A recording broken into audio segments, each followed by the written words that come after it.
Hey everyone, welcome to Efforts. This is me, Mitali Singh, your B.Ed guide.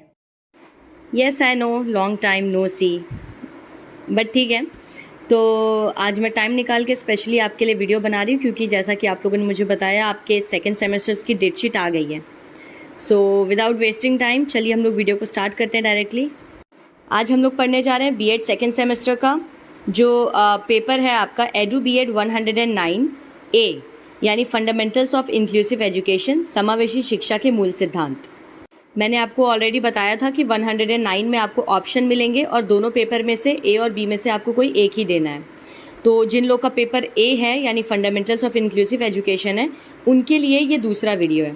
इससे पहले मैं unit 1 का video बना चुकी हूँ जिसका लिंक आपको मतलब प्लेलिस्ट का लिंक आपको डिस्क्रिप्शन बॉक्स में मिल जाएगा, तो आप वहाँ जाके सेकेंड सेमेस्टर के सारे वीडियोज़ को देख सकते हैं. And today's video is about unit 2 जो कि है लेजिस्लेटिव बैकग्राउंड यानी कि विधायी पृष्ठभूमि. चलिए अब जान लेते हैं कि इस यूनिट में हमें कौन कौन से टॉपिक्स कवर करने हैं. पहले तो हम पढ़ेंगे NPE 1986, बहुत ही इंपॉर्टेंट टॉपिक है.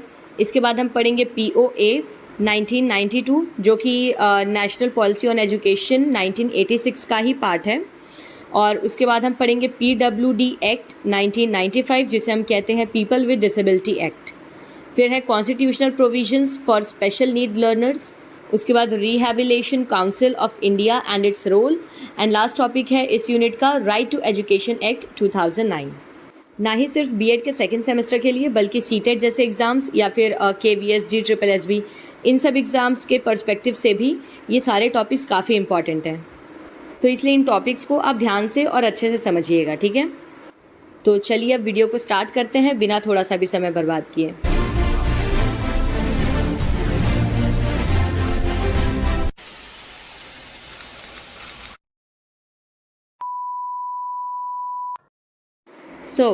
नेशनल पॉलिसी ऑन एजुकेशन, राष्ट्रीय शिक्षा नीति 1986. The concept of a national system of education implies that up to a given level all students irrespective of caste, creed, location or sex have access to education of a comparable quality. To achieve this, the government will initiate appropriately funded programs. NPE 1986 से पहले तक हमने पढ़ा था UGC और Kothari commission, मुदलायर commission, इन सब चीज़ों के बारे में. जिस तरह से ये सारे कमीशन पर्टिकुलर एजुकेशन सिस्टम पे फोकस थे उसी तरह से नेशनल पॉलिसी ऑन एजुकेशन भी जाहिर सी बात है एजुकेशन पे ही फोकस था.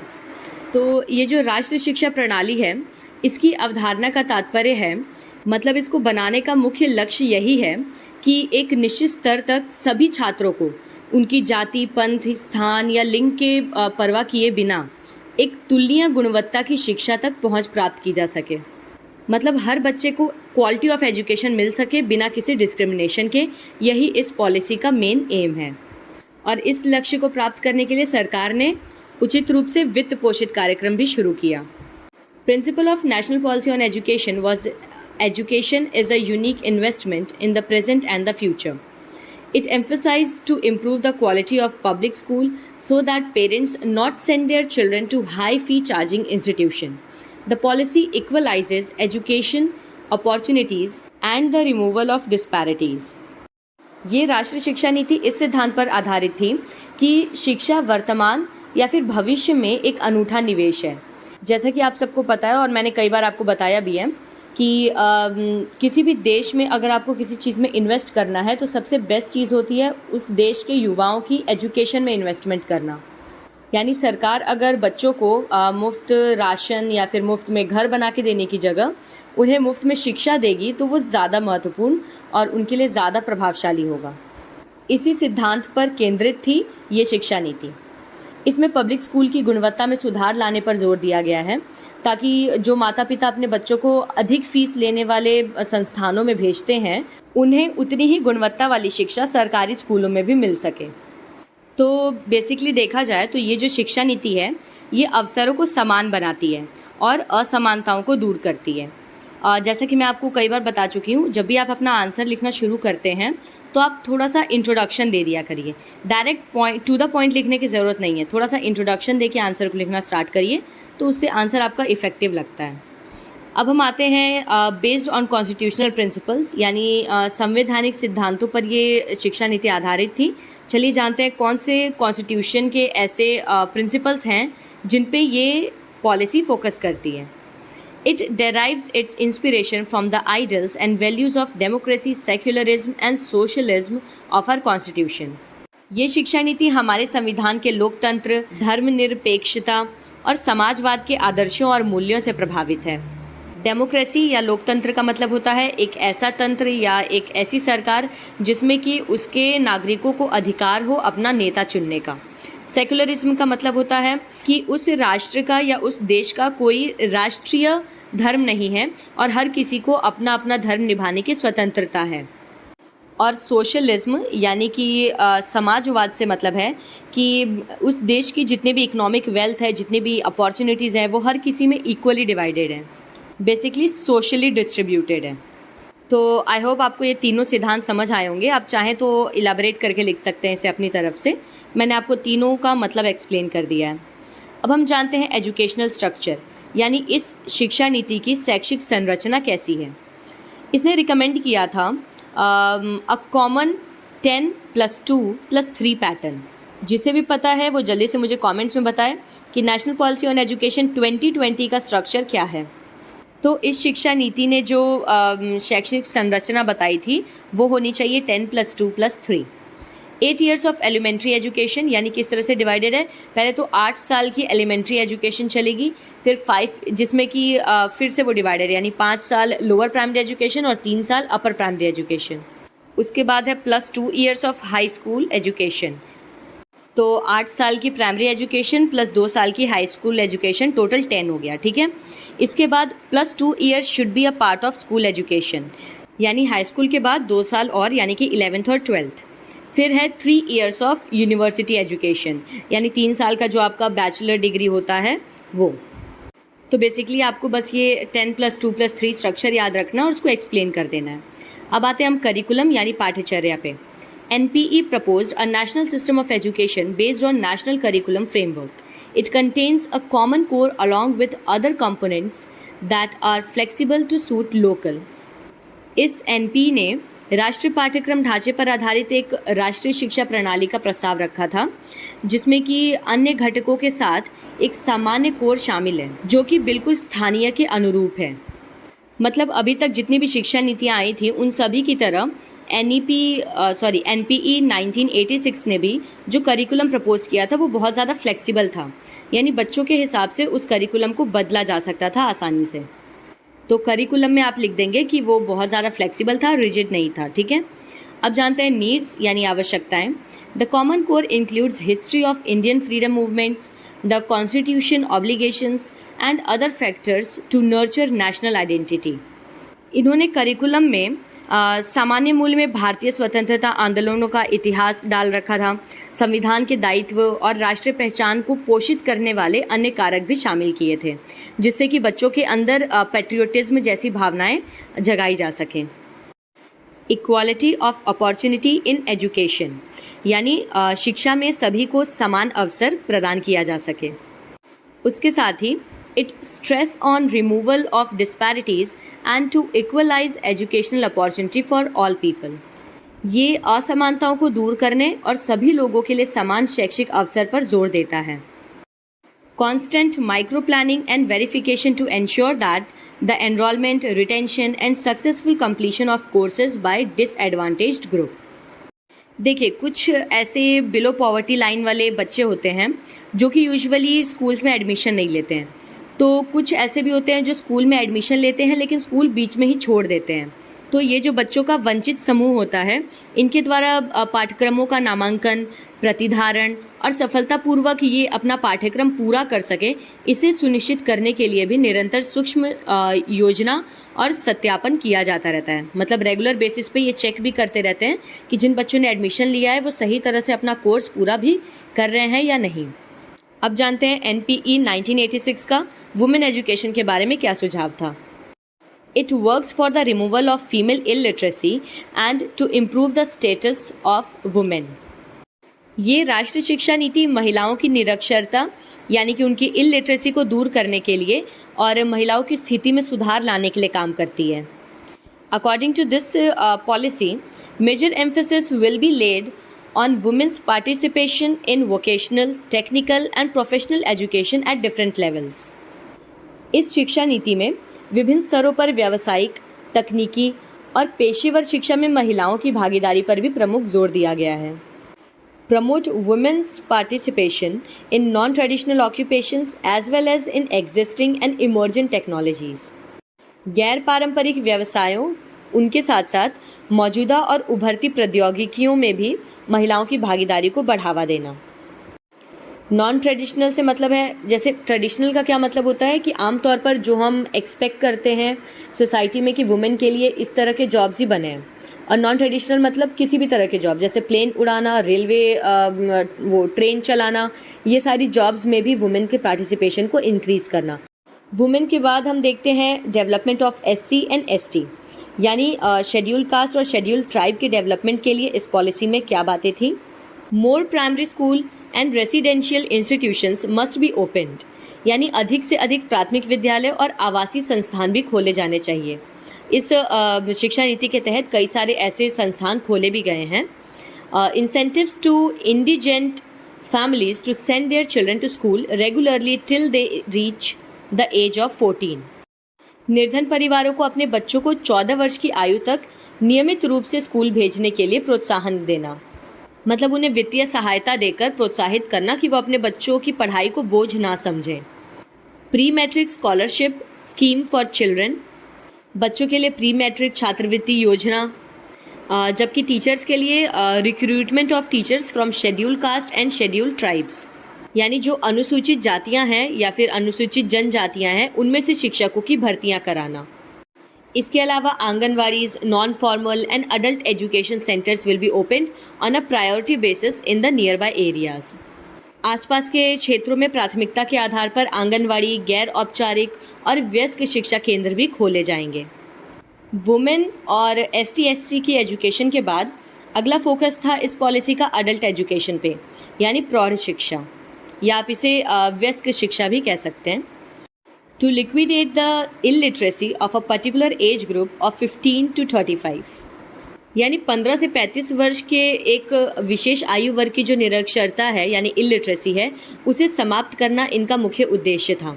क्योंकि ज़्यादातर फैमिलीज बच्चे जैसे जैसे बड़े होते हैं तो उनकी एजुकेशन में जो फीस है वो इंक्रीज़ होती जाती है, तो फीस पे ना कर पाने की वजह से 14 साल के बाद वो बच्चों की पढ़ाई छुड़वा देते हैं। तो इस पॉलिसी का फोकस था कि ना सिर्फ बच्चों की एजुकेशन बल्कि जो अडल्ट्स में इलिटरेसी है उसे भी ख़त्म करना। जैसा कि आपने देखा होगा कि MG से बार बार सुनते सुनते गवार गवार गवार, गोपी ने भी फाइनली अडल्ट होने के बाद पढ़ाई अपनी शुरू कर दी थी। तो गोपी बहू की तरह ही अडल्ट को भी एजुकेशन प्रोवाइड करना इस एजुकेशन पॉलिसी का एम था। नेक्स्ट है post literacy and continuing education will be provided for new literates and youth programmes of distance learning. नव साक्षरों एवं युवाओं के लिए साक्षरोत्तर एवं सतत शिक्षा, दूरस्थ शिक्षा के कार्यक्रम उपलब्ध कराए जाएंगे। मतलब ऐसे लोग जो किसी रीज़न की वजह से, चाहे डिस्टेंस हो, चाहे कोई पर्सनल प्रॉब्लम हो, किसी भी रीज़न की वजह से अगर वो स्कूल नहीं पहुंच पा रहे हैं तो उनके लिए डिस्टेंस एजुकेशन भी प्रोवाइड कराना। Workers education through the employers, trade unions and government, नियोक्ताओं, ट्रेड यूनियनों और सरकारों के माध्यम से जो श्रमिक हैं उनकी शिक्षा में भी बढ़ोतरी करना। मतलब जो वर्कर्स काम में इंगेज्ड हैं उनकी भी एजुकेशन को उनके संस्थानों में ही इन्हेंस करते रहना। मतलब वर्कर्स को नई नई चीज़ें सिखाना, रेगुलर बेसिस पे ट्रेनिंग्स प्रोवाइड कराना, ये सारी चीज़ें। Use of radio, TV and films as mass as well as group learning media, बड़े पैमाने पर यानी एक साथ ज़्यादा लोगों को सिखाने के लिए, और उसके साथ ही समूह शिक्षण के रूप में हम कुछ मीडिया को यूज़ कर सकते हैं, जैसे कि रेडियो, TV, फिल्म, इन सब का इस्तेमाल करके भी हम ज़्यादा लोगों को ग्रुप में सिखा सकते हैं। आपने एक चीज़ पे ध्यान दिया होगा कि इस पॉलिसी का जो मेन फोकस है वो कहीं ना कहीं ऐसे लोगों को एजुकेशन देना था जिन्होंने किसी न किसी वजह से एजुकेशन छोड़ दी हो। तो इस सिचुएशन में ओपन यूनिवर्सिटी सबसे ज़्यादा बड़ा रोल प्ले करती हैं। तो चलिए जानते हैं ओपन यूनिवर्सिटीज़ और डिस्टेंस एजुकेशन के बारे में। Life long education is a cherished goal. आजीवन शिक्षा एक पोषित लक्ष्य है, यानी इनका मुख्य लक्ष्य यही था लोगों को आजीवन शिक्षा उपलब्ध कराना। It was to meet the educational needs of adult dropouts, employ, housewife etcetera. ये वयस्कों या जो ड्रॉप आउट्स हैं जिन्होंने शिक्षा बीच में छोड़ दी हो, जो कर्मचारी हैं जो काम करने की वजह से अपनी शिक्षा नहीं पूरी कर पाए हो, या फिर जो गृहिणियां हैं जिनकी शादी हो गई और वो घर परिवार पालने में ही व्यस्त हो गई, ऐसे लोगों की शैक्षिक आवश्यकताओं को पूरा करने के लिए इस तरह के डिस्टेंस एजुकेशन या यूनिवर्सिटीज़ खोले गए। Continue the education of the choice at a pace suited to their convenience, यानी हर इंसान अपनी सुविधा के अनुकूल अपनी ही गति से अपनी पसंद की शिक्षा को जारी रख सके। इसके लिए भी डिस्टेंस एजुकेशन के प्रावधान किए गए। अब हम देखते हैं टीचर यानी अध्यापकों के लिए इस शिक्षा नीति में क्या कहना था। The National Policy on Education 1986 emphasized the status of the teacher reflects the socio-cultural ethos of the society. It is said that no people can rise above the level of its teachers. शिक्षा पर राष्ट्रीय नीति 1986 इस बात पर जोर देती है कि शिक्षा की स्थिति समाज के सामाजिक सांस्कृतिक लोकाचार को दर्शाती है, यानी किसी सोसाइटी के एजुकेशन की सिचुएशन या कंडीशन से ही पता चलता है कि उसका सोशल या कल्चरल बैकग्राउंड कैसा है। और उसके साथ ही ऐसा भी कहा जाता है कि कोई भी व्यक्ति अपने शिक्षक के स्तर से ऊपर नहीं उठ सकता। जैसे कहते हैं ना कि गुरु हमेशा गुरु होता है, तो इसलिए इस पॉलिसी ने टीचर की एजुकेशन पे भी फोकस किया है। Emphasise on pre service and in service training, यानी सेवा पूर्व और सेवाकालीन प्रशिक्षण पर जोर देना। जो शिक्षक अभी शिक्षा कार्य में नहीं गए हैं उनके लिए ट्रेनिंग प्रोवाइड करना, जैसे कि आप लोग अभी बीएड कर रहे हैं, ये सारी आपकी प्री सर्विस ट्रेनिंग्स हैं। और अगर कोई टीचर है जो टीचिंग कर रहा है और उसके साथ भी ट्रेनिंग लेना चाहता है तो उनके लिए भी अपॉर्चुनिटीज़ प्रोवाइड करना। Improvement of service conditions and other facilities, सेवा शर्तों और अन्य सुविधाओं में भी सुधार किया जाए। There must be a code of professional ethics, यानी व्यावसायिक नैतिकता की एक संहिता होनी चाहिए। कहने का मतलब ये है कि एक आइडल टीचर कैसा हो, उसका क्या कोड ऑफ कंडक्ट होना चाहिए, इसकी भी एक प्रॉपर लिस्ट या ट्रेनिंग टीचर्स को दी गई। इसके अलावा अब हम जान लेते हैं अदर रिकमेंडेशंस, यानी अन्य क्या सिफारिशें थी इस पॉलिसी की। वोकेशनल एजुकेशन, यानी इसने व्यावसायिक शिक्षा पर जोर दिया। Work experience in general education, यानी सामान्य शिक्षा लेते हुए ही कार्य अनुभवी लोगों को प्रदान किया। डेवलपमेंट ऑफ लाइब्रेरीज, पुस्तकालयों का विकास। वैल्यू एजुकेशन, यानी मूल्य शिक्षा प्रदान की। Development of autonomous colleges etcetera, यानी स्वायत्त महाविद्यालयों का भी विकास आदि। नेक्स्ट टॉपिक है हमारा प्रोग्राम ऑफ एक्शन 1992, जिसको हम POA 1992 भी कहते हैं। POA 1992 refers to the Program of Action 1992. It was a significant document in the educational landscape of India. ये भारत के शिक्षा के संदर्भ में एक बहुत ही महत्वपूर्ण दस्तावेज है, जिसका पहले तो POA का फुल फॉर्म होता है प्रोग्राम ऑफ एक्शन, जो कि 1992 में आया था। POA 1992 built upon the foundation laid by the National Policy on Education NPE introduced in 1986. तो अभी हमने जो पढ़ा था नेशनल पॉलिसी ऑन एजुकेशन 1986, इसके द्वारा जो नींव रखी गई थी उसी के आधार पर इस POA को भी बनाया गया है। It aimed to refine and provide concrete steps for implementing the NPE's goals. Here are some key aspects of POA 1992. POA 1992 का उद्देश्य जो NEP के जितने भी लक्ष्य हैं उनको लागू करने के लिए ठोस कदम उठाना और परिष्कृत करना है। मतलब POA का मेन फोकस है कि नेशनल पॉलिसी ऑन एजुकेशन में जितने भी एम्स थे उनको अचीव करने के लिए फैसिलिटी प्रोवाइड करना। तो अब यहाँ पे हम इसके कुछ प्रमुख पहलू जान लेते हैं। सबसे पहला है focus on equality. POA 1992 emphasized providing equal educational opportunities for all, particularly for disadvantaged groups like women, scheduled castes and scheduled tribes. पहला तो इसका फोकस है कि समानता पर ध्यान देना, यानी POA 1992 इसमें सभी के लिए समान शैक्षिक अवसर प्रदान करने पर ज़्यादा जोर दिया गया है, विशेष रूप से जैसे कि महिलाएं, अनुसूचित जाति यानी कि एससी या फिर अनुसूचित जनजाति यानी कि एसटी, इनके जैसे वंचित समूहों की शिक्षा पर ज़्यादा जोर दिया गया है। Strengthening school education, it advocated for making class 12th part of the school system, giving students the option to pursue it in either higher secondary schools और कॉलेजेस। स्कूली शिक्षा को मजबूत करना इसका दूसरा मुख्य उद्देश्य है। इसमें 12वीं कक्षा को स्कूली प्रणाली का हिस्सा बनाने की वकालत की गई है, जिसमें कि छात्र चाहे तो वो उच्चतर माध्यमिक विद्यालयों में या फिर कॉलेजों में पढ़ने का विकल्प उन्हें मिल सकता है। Teacher training and support, POA 1992 called for overhauling teacher education systems and establishing district institutes of education and training, जिसको कहा जाता है diet, to enhance teacher quality। शिक्षक प्रशिक्षण और सहायता, POA 1992 में शिक्षक शिक्षा प्रणालियों में बहुत ही बड़ा और महत्वपूर्ण परिवर्तन लाने की बात की गई है। उसके साथ ही शिक्षक गुणवत्ता बढ़ाने के लिए जिला शिक्षा और प्रशिक्षण संस्थान, जिसे कि डाइट कहते हैं, इसकी स्थापना भी करने का निर्णय लिया गया है। डाइट बेसिकली ऐसे इंस्टीट्यूशंस होते हैं जो टीचर को ट्रेनिंग में फैसिलिटेट करते हैं। फिर है decentralisation and autonomy, it envisioned decentralization of educational administration and greater autonomy for educational institutions। विकेंद्रीकरण और स्वायत्तता, इसने शैक्षिक प्रशासन के विकेंद्रीकरण और शैक्षिक संस्थानों के लिए अधिक स्वायत्तता की कल्पना की है। डिसेंट्रलाइजेशन का मतलब है उसे फैलाना, यानी देश और शहर हर एक गली कोने कोने तक एजुकेशनल इंस्टीट्यूशंस को पहुंचाया जा सके। The overall objective of POA 1992 was to improve the accessibility and quality of education across all levels in India। तो POA 1992 का समग्र उद्देश्य भारत में सभी स्तरों पर शिक्षा की पहुंच और गुणवत्ता में सुधार करना था। Our next topic is Person with Disability यानी PWD Act 1995, very important। पहले हम इसका बैकग्राउंड जान लेते हैं, पृष्ठभूमि। The Persons with Disabilities Equal Opportunities, Protection of Rights and Full Participation Act 1995, जिसे हम शॉर्ट में PWD Act भी कहते हैं, was a significant milestone in India for people with disabilities। Here's a breakdown of its background।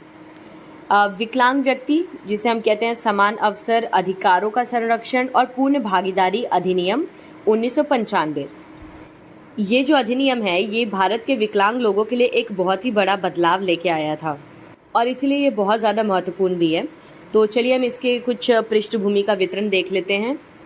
The act was passed to fulfil India's commitment to the proclamation on the full participation and equality of people with disabilities in the Asian and Pacific region. ये अधिनियम एशियाई और प्रशांत क्षेत्र में जो विकलांग लोग हैं उनकी पूर्ण भागीदारी और समानता पर उद्घोषणा के प्रति भारत की जो प्रतिबद्धता है उसको पूरा करने के लिए पारित किया गया था। मतलब जो इंडिया ने एक गोल सेट किया था कि एशिया के या पैसिफिक के जितने भी रीजन्स हैं उसमें जितने भी दिव्यांग लोग हैं, मतलब डिसेबल पीपल हैं, उन सबको एक्सेस टू क्वालिटी एजुकेशन दिलाने का एक जो गोल सेट किया था, उसी गोल को अचीव करने के लिए इसे बनाया गया था। Passed by the Lok Sabha, that is lower house of parliament, on December 12, 1995। It was enforced on February 7, 1996। 12 दिसंबर 1995 को लोकसभा के द्वारा इसे पारित किया गया था और 7 फरवरी 1996 को इसे लागू किया गया था। अब इसके ऑब्जेक्टिव्स जानते हैं। पहला ऑब्जेक्टिव है इसका इक्वल अपॉर्चुनिटीज़।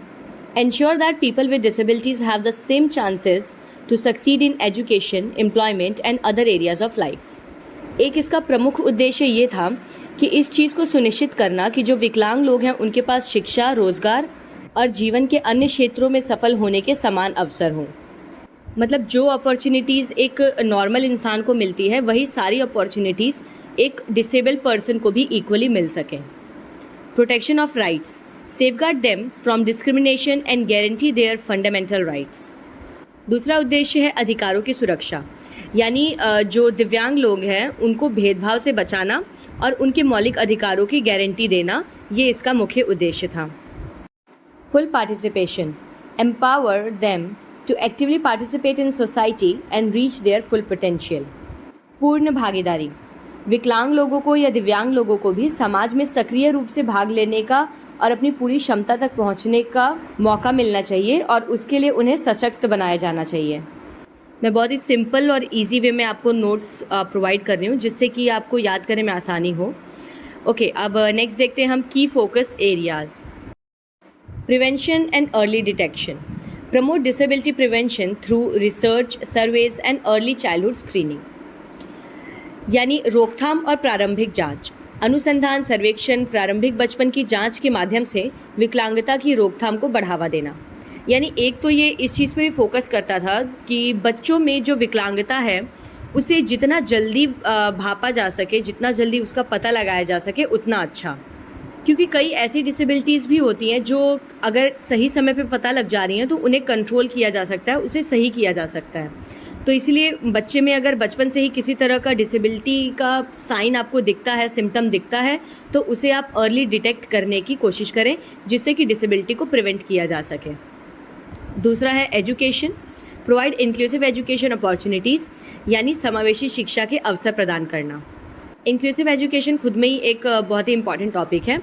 तो इंक्लूसिव एजुकेशन का मतलब ये है कि अगर कोई बच्चा दिव्यांग है तो उसकी दिव्यांगता के बेसिस पे आप उसे एक नॉर्मल क्लासरूम में पढ़ने से नहीं रोक सकते हैं, यानी आपको क्लास में या अपने स्कूल में उस बच्चे को एडमिशन देना ही पड़ेगा क्योंकि वो उसका बेसिक राइट है।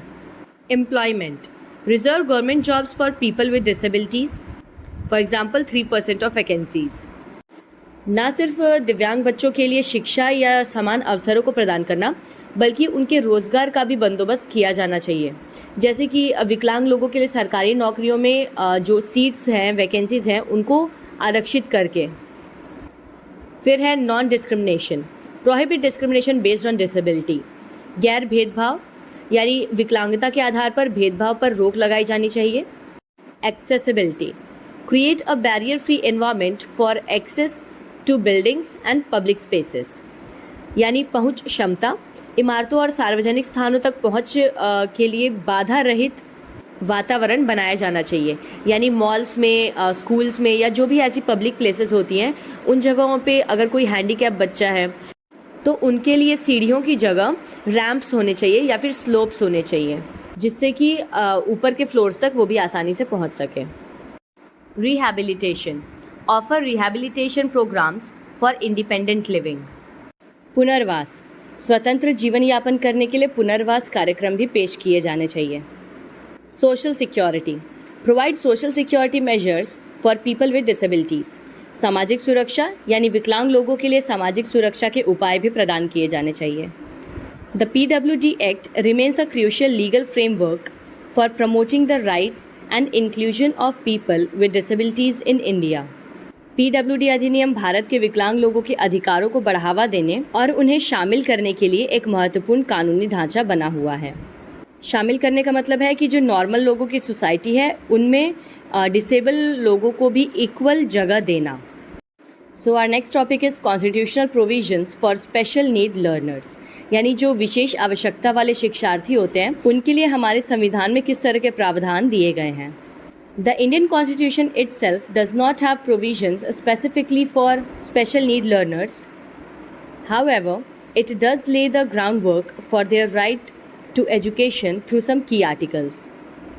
देखिए, हमारे संविधान में ऐसे देखा जाए तो जो ये विशेष आवश्यकता वाले शिक्षार्थी होते हैं इनके लिए कोई अलग तरह के या विशेष तरह के प्रावधान नहीं दिए गए, लेकिन कुछ ऐसे प्रमुख लेख या आर्टिकल ज़रूर हैं जिनके माध्यम से उनके शिक्षा के अधिकार के लिए आधार तैयार किया जा सकता है। चलिए जानते हैं वो कौन कौन से आर्टिकल्स हैं। पहला तो है आर्टिकल 15(1) और 2, prohibits discrimination against any citizen based on factors like religion, caste और place of birth. This extends to children with special needs as well. Right to equality, भारतीय संविधान का जो अनुच्छेद 15(1) और 15(2) है उसमें किसी के भी धर्म, जाति या उसके जन्म स्थान, इस तरह के कारकों के आधार पर किसी भी नागरिक के खिलाफ भेदभाव पर रोक लगाई जाती है।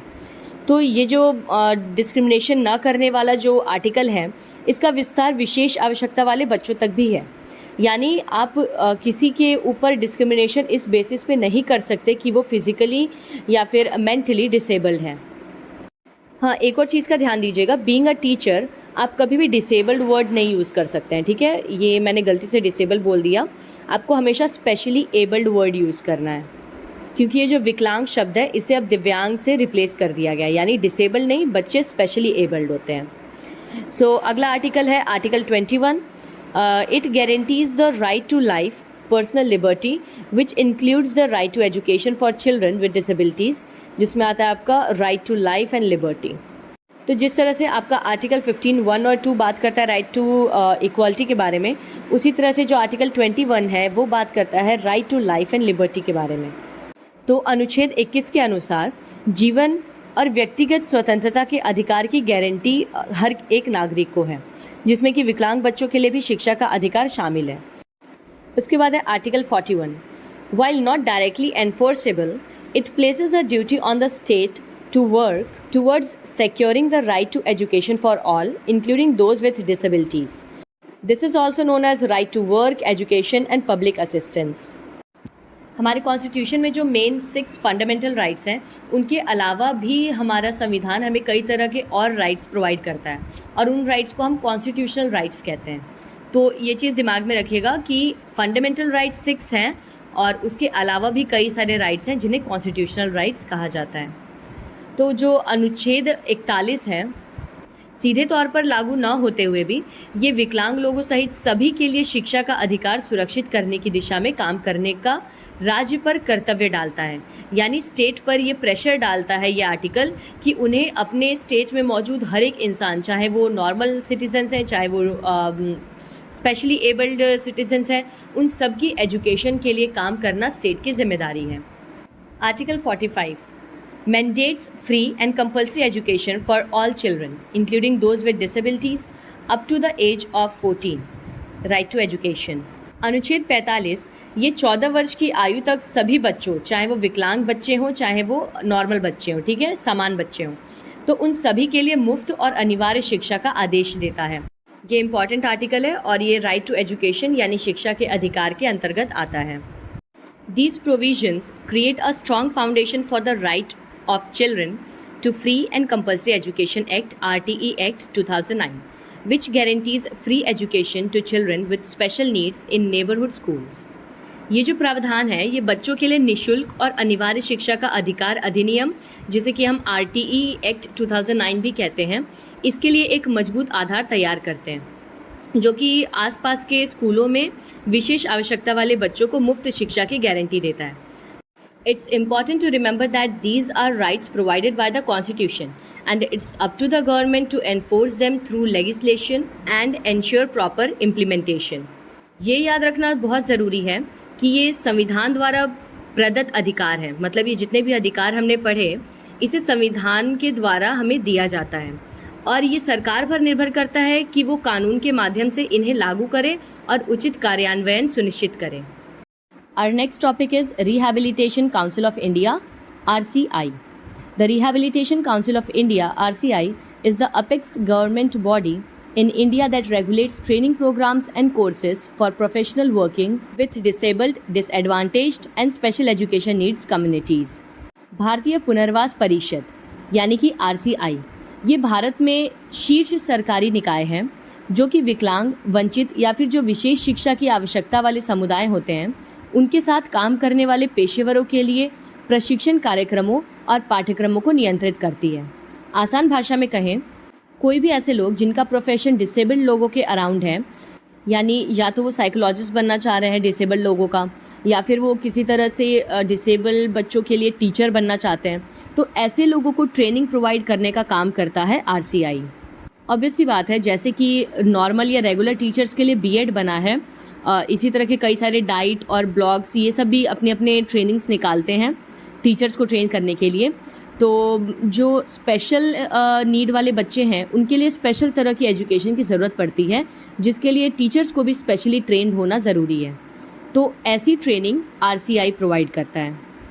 Established in 1986, the RCI is a statutory body functioning under the Ministry of Social Justice and Empowerment of the Government of India. अगर आपको याद हो तो 1986 में एक और चीज़ हुई थी, अभी हमने पढ़ा इसी वीडियो में। तो 1986 में स्थापित आरसीआई ये भारत सरकार के सामाजिक न्याय और आधिकारिकता मंत्रालय के तहत कार्यरत एक वैधानिक निकाय है। तो आरसीआई किसके अंडर आता है? Social justice and empowerment of government of India जो मिनिस्ट्री है उसके अंडर। अब इसका रोल जान लेते हैं हम। Role of RCI: standardisation and regulation.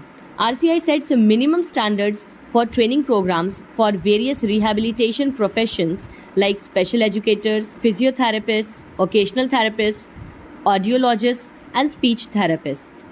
इसका पहला रोल तो है मानकीकरण और विनियमन, यानी आरसीआई विशेष शिक्षकों, फिजियोथेरेपिस्ट, व्यावसायिक चिकित्सक, ऑडियोलॉजिस्ट या फिर भाषण चिकित्सक जैसे विभिन्न पुनर्वास व्यवसायों के लिए प्रशिक्षण कार्यक्रमों के लिए न्यूनतम मानक निर्धारित करता है। यानी ये ट्रेनिंग स्टैंडर्ड्स को डिसाइड करता है जिसके बेसिस पे थेरेपिस्ट, साइकोलॉजिस्ट, इस तरह के लोगों को ट्रेनिंग दी जाएगी ताकि वो स्पेशली एबल्ड बच्चों से डील कर सकें।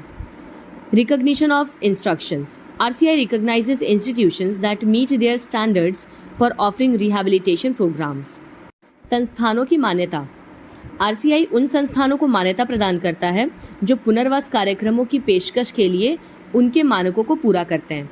यानी जो स्टैंडर्ड्स आरसीआई ने सेट किए हैं उन स्टैंडर्ड्स को पूरा करने वाले जो इंस्टीट्यूशंस हैं उन्हें रिकॉग्निशन देने का काम भी आरसीआई करता है।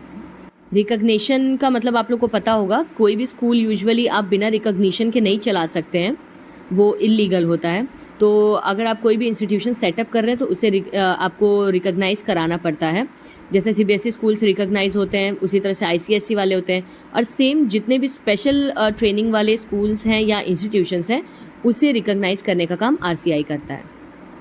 Central rehabilitation register maintains a central register of qualified professionals working in the field. इसके साथ ही ये केंद्रीय पुनर्वास रजिस्टर भी मेंटेन करता है, यानी जो क्षेत्र में जितने भी काम करने वाले योग्य पेशेवर हैं उनका एक केंद्रीय रजिस्टर बनाता है। यानी कौन कौन से ऐसे लोग हैं जो उनके क्राइटेरिया को क्वालिफाई कर रहे हैं और वो एक स्पेशल टीचर बनने के लायक हैं, तो आरसीआई उनका रिकॉर्ड भी मेंटेन करता है।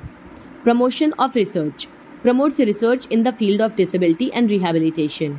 अनुसंधान को बढ़ावा देना, ये विकलांगता और पुनर्वास के क्षेत्रों में अनुसंधान को बढ़ावा देता है। अगर कोई इंसान इन डिसेबिलिटी या स्पेशल एबिलिटी के फील्ड में रिसर्च करना चाहता है तो उसको भी ये प्रमोट करता है।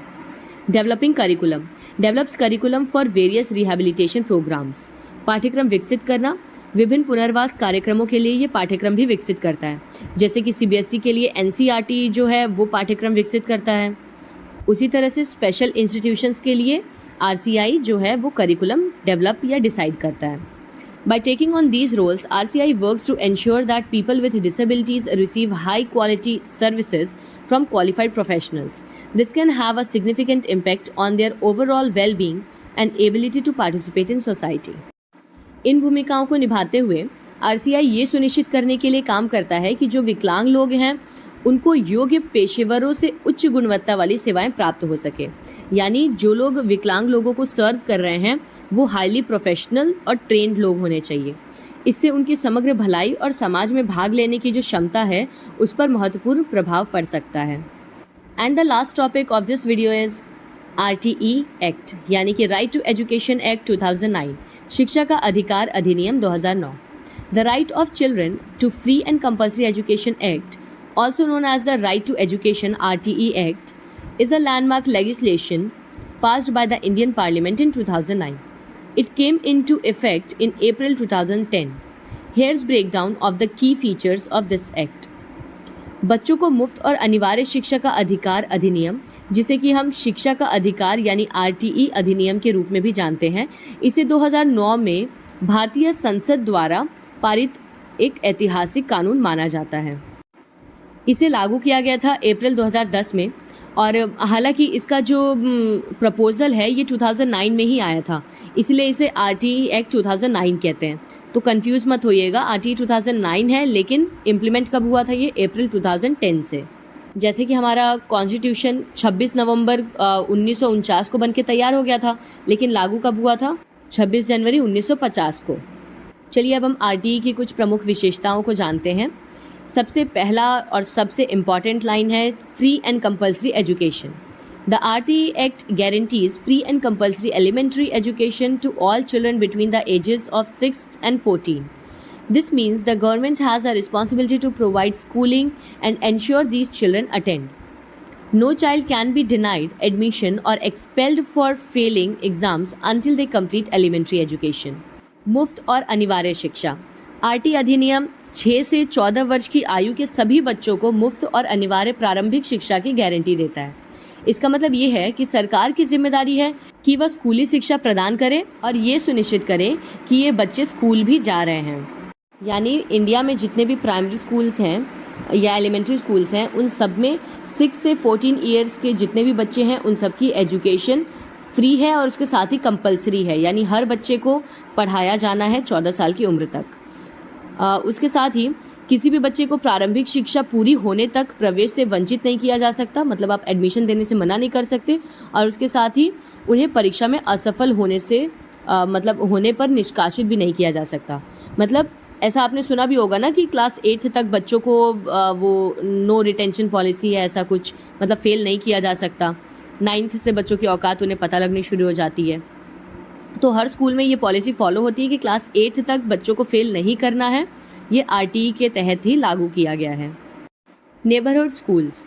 The act emphasizes the importance of having schools within a reasonable distance of a child's home. This is to reduce barrier to access and encourage enrollment. पड़ोस के स्कूल.